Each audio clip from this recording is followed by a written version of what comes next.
unexpected situation. The night sky was pitch dark, the clouds hung low, as if reluctant to give the moon a chance to shine. In the midst of the increasingly quiet station, Nadine pulled her small suitcase along platform 7.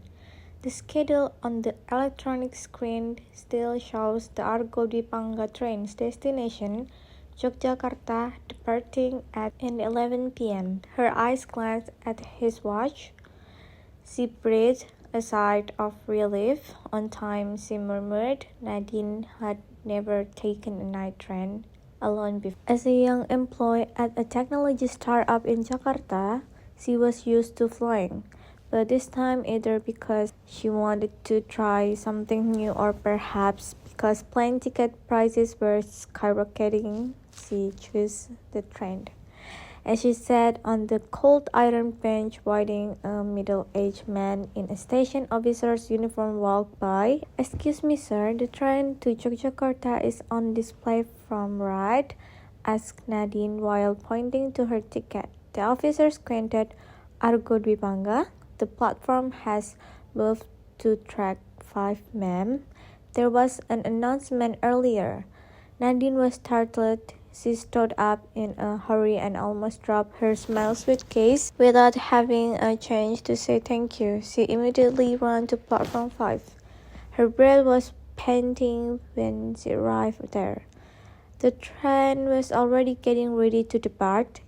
She boarded in a hurry. Without really checking the carriage or seat number, she found an empty seat by the window and immediately took it. The carriage was somewhat dark and quiet. There were only a few passengers sitting silently in their own quiet. Nadine leaned back, resting her head against the window glass and closing her eyes. When Nadine woke up, the atmosphere felt different. First, the light in the carriage were off. Second, the train was not moving. She looked out the window. Instead of seeing the city lights of Yogyakarta that should have been close, she saw fog, thick, white, and silent. "What is this?" she whispered. She stood up and walked to the end of the carriage. There is no one, even the conductor is not there. Then a faint sound was heard, like a whisper. She turned around and saw an old woman sitting in the corner chair. "Excuse me, ma'am, is this train stopped because of something?" Nadine asked, approaching. The woman stared at her with empty gray eyes. "This train doesn't stop because of something," she said slowly. "This train stops because of someone." Nadine felt a chill run down her spine. "What do you mean, ma'am?" She held back the tremor in her voice. The woman smiled faintly. "You took the wrong train, dear." Nadine took a few steps back, returning to her seat. She reached into her jacket pocket, pulled out the ticket and checked it. "Car for seat 17A. She looked up the seat. "There is no number sign. Strange." Suddenly, a deep voice echoed from the loudspeaker. "Welcome to the Twilight Train.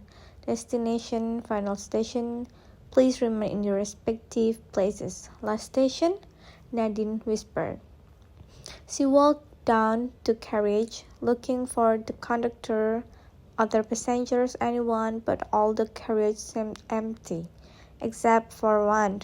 Car 7. There she saw silent figures, faces that pale without expression. They sat upright like mannequins without blinking. Nadine stepped back, panicked. She opened the inter-carriage door and ran back, but the passenger car is no longer there.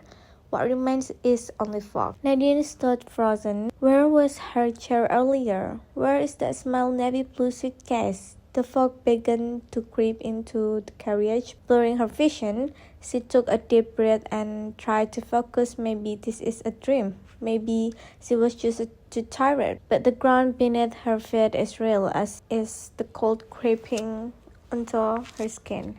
Suddenly, a voice emerged from the fog. "Nadine Rahmawati."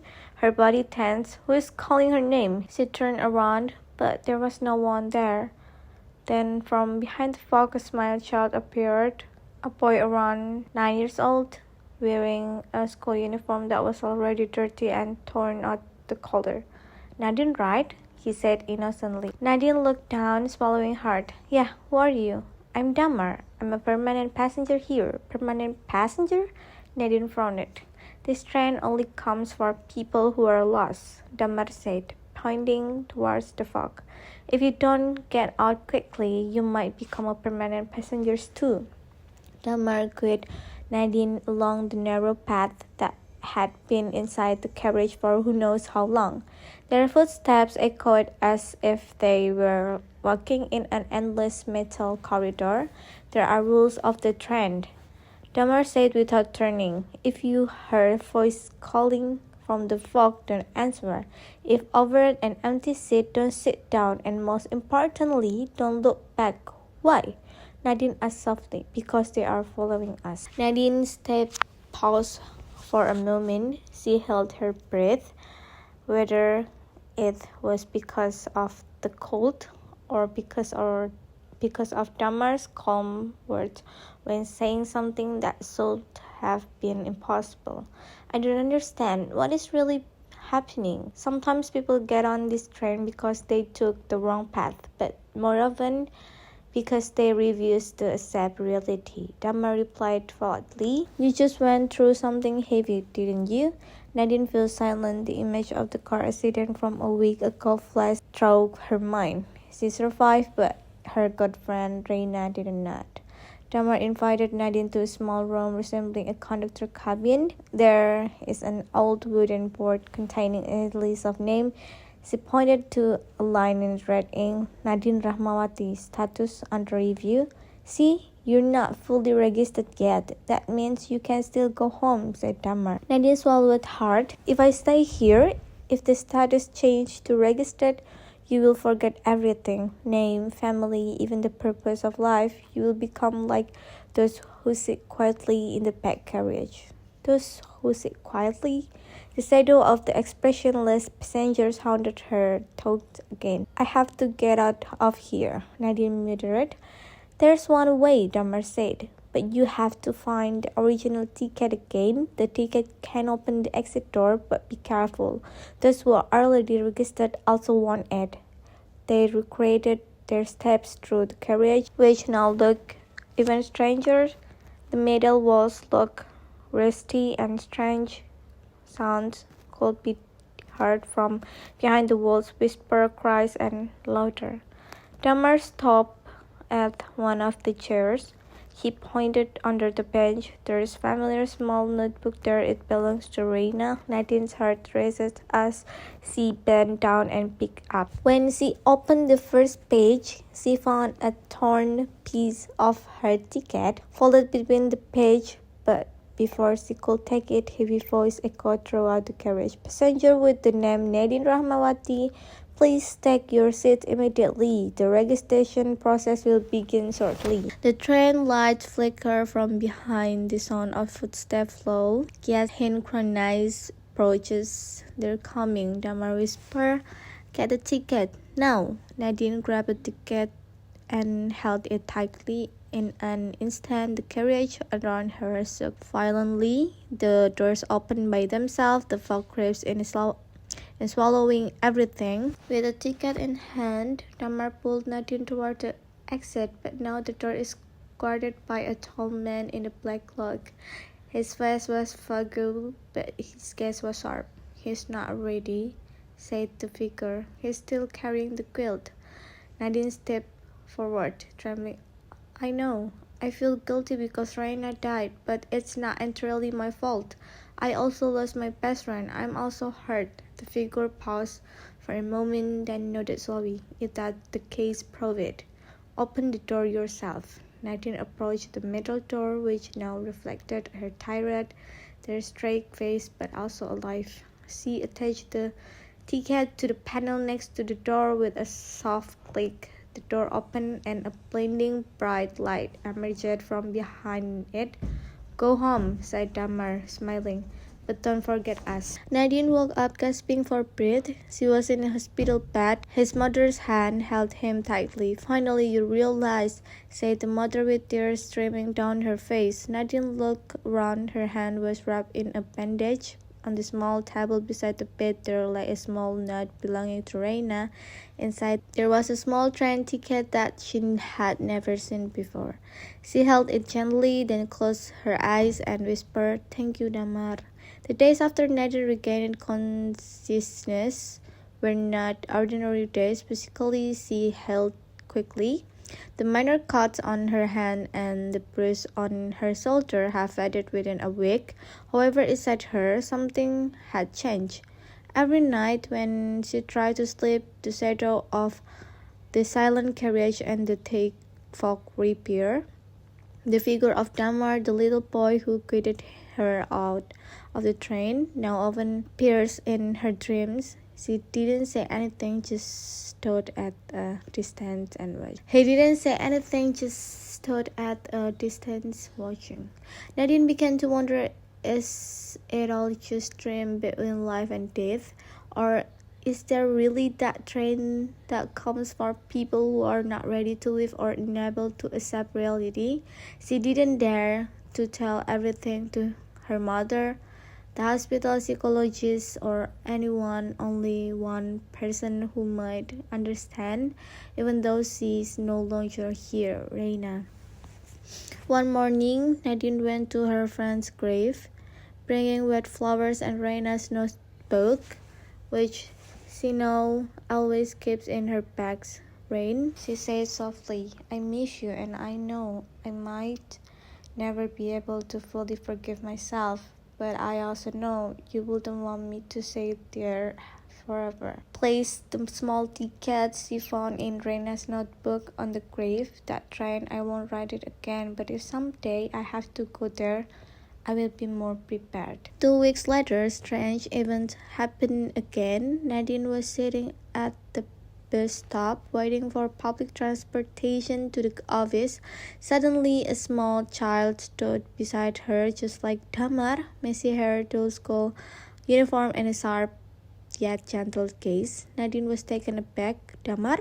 The child just smiled, then handed over a smile folded piece of paper before walking away without a word. Nadine opened the paper with trembling hands. "Thank you for coming back, but there are still many who are lost. If you want to help, they will come to you." She read it over and over again. What does it mean? But in her heart, she knew that the experience was not the end. Rather, it was the beginning of something greater. 1 week later, Nadine sat alone in a small cafe near her old campus. She saw a young girl walk in. The girl looked confused, even pale.